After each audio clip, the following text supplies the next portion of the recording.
नमस्कार, आप देख रहे हैं सी न्यूज भारत। मैं हूं आपके साथ प्रिया श्रीवास्तव। स्वागत है आपका महाराष्ट्र बुलेटिन में, जहां बात करेंगे महाराष्ट्र की खास खबरों पर। शुरुआत करेंगे भंडारा से, जहां पर जिला पुलिस ने नागरिकों को लाखों रुपए का चोरी सामान लौटाया, यानी कि जो सामान चोरी हो गया था उसे लौटाया गया। साथ ही पत्रकार दिवस पर जिले के पत्रकारों द्वारा सम्मानित, यानी कि पत्रकारों को भी पुलिस के द्वारा सम्मानित किया गया। रिपोर्ट देखिए। पुलिस स्थापना दिवस सप्ताह के अनुरूप भंडारा जिला पुलिस बल द्वारा आयोजित पुलिस प्रदर्शनी के दौरान आज विभिन्न स्कूलों के छात्रों ने विभिन्न शाखाओं के स्टॉलों का दौरा किया और पुलिस विभाग के बारे में जाना। साथ ही छात्र छात्राओं के लिए आयोजित निबंध एवं चित्रकला प्रतियोगिता भी छात्र छात्राओं ने उत्साह पूर्वक उसमें भाग लिया। साथ ही नागरिकों का चोरी हुआ एवं पाया गया सामान नागरिकों को प्रदान किया गया। भंडारा के पुलिस अधीक्षक नूरुल हसन ने लौटाया है। इसमें लगभग 101 मोबाइल फोन, 11 मोटरसाइकिल, एक ट्रैक्टर और 5 सोने के आभूषण, जिसकी कीमत 30,71,000 रुपये वादी को वापस कराए हैं।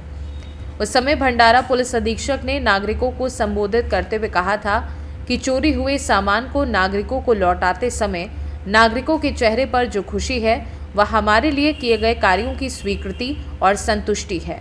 मंचवर बसलेले भंडारा जिल्ह्याचे ॲडिशनल एसपी ईश्वर कातकाडे साहेब, सर्व मान्यवर पत्रकार बंधू आणि इतर मान्यवर सर्वांना माझा सप्रेम नमस्कार।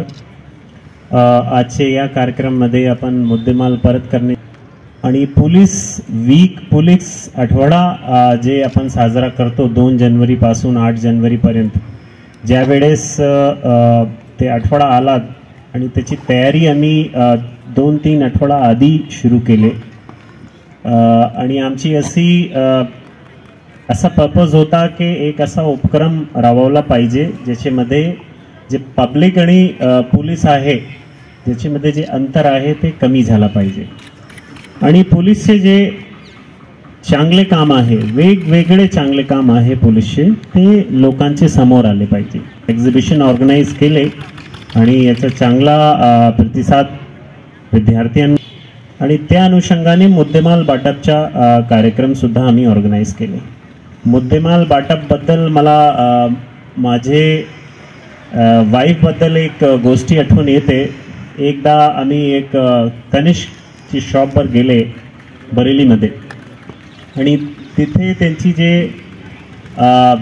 रिंग होती ते रिंग हरवली आणि खूप वेळ गेली। तिथे आम्ही शोधले। नंतर आमचा बॅचमेट होता, त्याला कॉल केले, त्यांनी लोकल पोलीस स्टेशनला कॉल केले आणि एक कॉन्स्टेबल आला आणि त्या कॉन्स्टेबलनी 5 मिनिटात ते रिंग आणून दिली। तर त्याला माझी जे बायको आहे, माझी वाईफ आहे, ते इतकी खुश झाली पोलीस डिपार्टमेंटवर की पोलीस जे काम खूप वेळात होत नाही ते पोलीस खूप कमी वेळात करून देते आणि ते म्हणजे इतके हॅपी झाली आणि पोलिसांबद्दल जे आदर सन्मान खूप वाढला।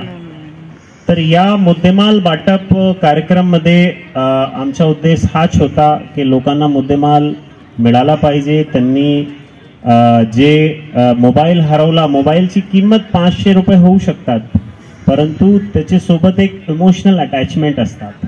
ते 500 रुपयाचे नाही, ते प्राइसलेस आहे। कोणतीही गोष्टी आपली हरवली ते 10 रुपयाची होऊ शकतात किंवा 50 रुपये।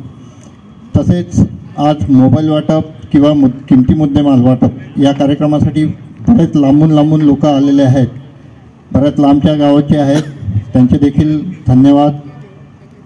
आज पत्रकार दिनानिमित्त जे पत्रकारांचा आपण एक कृतज्ञता व्यक्त केलेली आहे पोलीस विभागाने आणि त्या कार्यक्रमासाठी आपण सगळे पत्रकार बंधू इथे हजर आले त्याबद्दल आपले आभार, धन्यवाद। या कार्यक्रमासाठी पूर्ण टीमने, जी LCB टीम आहे, PILCB आहे, अभिजित पाटील आहे, यांनी अथक परिश्रम घेतले, त्याबद्दल त्यांचे धन्यवाद। आणि या आमच्या प्रदर्शनीला जे बालगोपाळ आलेले आहे आणि त्यांना घेऊन येणारे सर्व शिक्षक यांचे देखील आभार म्हणून मी माननीय SP साहेबांच्या परवानगीने आजचा कार्यक्रम संपला असे घोषित करतो। भंडारा से सी न्यूज संवाददाता निश्चल यनोरकर की रिपोर्ट। इसी के साथ बढ़ेंगे आगे, जहां डोंबिवली पश्चिम में कुछ दिन पहले चोरों ने 6 दुकानों में घुसकर चोरी की घटना को अंजाम दिया था, जिसको लेकर विजय पाटिल फाउंडेशन ने वरिष्ठ पुलिस निरीक्षक को पत्र देकर तत्काल चोरी रोकने की मांग की। रिपोर्ट देखिए। डोंबिवली पश्चिम में कुछ दिनों पहले चोरों ने 6 दुकानों में घुसकर चोरी की वारदात को अंजाम दिया था। सोमवार 6 तारीख को डॉक्टर विजय पाटिल फाउंडेशन ने विष्णुनगर पुलिस स्टेशन के वरिष्ठ पुलिस निरीक्षक संजय पवार को एक पत्र देकर तत्काल चोरी को रोकने की मांग की है।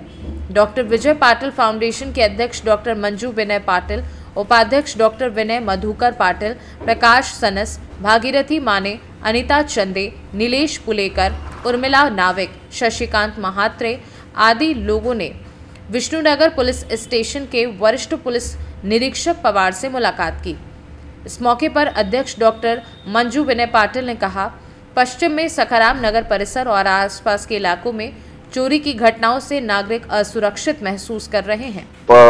आज मी डॉक्टर विनय पाटिल फाउंडेशनच्या वतीने सखाराम कॉम्प्लेक्स नजीकचा परिसर जो आहे तिथे येत्या काळामध्ये भरपूर घरफोड्या आणि घर चोऱ्या वाढलेल्या आहेत, लोकांचे मोबाईल पण जात आहेत। तर त्या संदर्भात आम्ही तक्रार करायला वरिष्ठ पोलीस निरीक्षक आपले पवार साहेब त्यांच्याकडे आलो होतो। ही तक्रार ऐकल्यानंतर त्यांनी पॉझिटिव्ह आम्हाला संदेश दिला की तिथे गस्त वाढवली जाईल, जास्तीत जास्त बंदोबस्त वाढवला जाईल आणि लोकांवरती नजर ठेवून ती लोक कशी आपल्याला पकडता येतील आणि पुढे हे प्रकार कसे टाळता येतील याचा ते प्रयत्न 100% करतात। नाही, सध्या एकंदरीत बघितलं तर जरा बेरोजगारीचं प्रमाण वाढलेलं आहे, व्यसनांचं प्रमाण वाढलेलं आहे। त्याच्यामुळे संध्याकाळी 8:30 नंतर 9 नंतर ही तरुण मुलं कुठेतरी पैसे मिळवणे, त्यातून व्यसनाधीनता आणि उदरनिर्वाह चालवणे अशा मार्गाला लागलेले आहेत आणि म्हणूनच असे प्रकार खूप जास्त वाढलेले आहेत। नागरिकांनी सतर्क राहायला साहेबांनी सांगितलं की कमीत कमी पैसा घरी ठेवावा, कमीत कमी दागिने अंगावरती ठेवावे। अशा प्रकार घडल्यामुळे जर तुम्ही कुठे बाहेर जात असाल तर कृपया कोणाला जास्तीत जास्त लोकांना कळवू नये, जास्तीत जास्त लोकांमध्ये त्याचा भाव करू नये आणि चावी जवळच्या कुठल्या तरी जवळच्या माणसाजवळ असावी की जेणेकरून तो रोज लक्ष ठेवत जाईल तुमच्या घरावरती। डोंबिवलीमध्ये सुरक्षितता 100% आहेतच। पवार साहेबांचं आम्हाला खूप सहकार्य लाभतं, वेळोवेळी ते आम्हाला नेहमी गायडन्स पण करत असतात आणि आमचे जे काही प्रॉब्लेम्स असतात त्याच्यावरती आम्हाला कायम सहकार्य ते देत असतात। आता उन्हाळ्याच्या सुट्टीमध्ये जर कोणाला गावी जायचं असेल तर शक्यतो त्यांनी आपल्या घरातलं सगळं जे सोनं वगैरे असतं ते बँकेत ठेवलं पाहिजे, कॅश ठेवता कामा नये घरामध्ये। आणि म्हातारी माणसं वगैरे कोण असतील घरामध्ये तर त्यांना थोडंसं सांगितलं पाहिजे की कसं वागलं पाहिजे, कसं नाही वागलं पाहिजे आणि आपल्या घरातल्या चाव्या शेजाऱ्यांजवळ वगैरे दिल्या पाहिजेत आणि रोज एक चक्कर मारली पाहिजे किंवा घरातली एक लाईट चालू ठेवली पाहिजे, म्हणजे ती जी चोर वगैरे आहे यांना कळता कामा नाही की घरात कोणी नाहीये।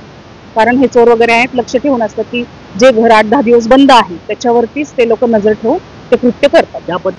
अशा वेळेला बऱ्यापैकी ज्येष्ठ नागरिक आहे, महिला असतील, हे लोक जे दुपारी असतातच आपल्या बिल्डिंगच्या खाली, ते लोक नजर ठेवून असतात, तर त्यांच्याबरोबर आपलं कम्युनिकेशन पाहिजे, त्यांच्याबरोबर आपलं वार्तालाप पाहिजे, जेणेकरून त्यांच्याकडून आपल्याला बऱ्यापैकी माहिती मिळत असते।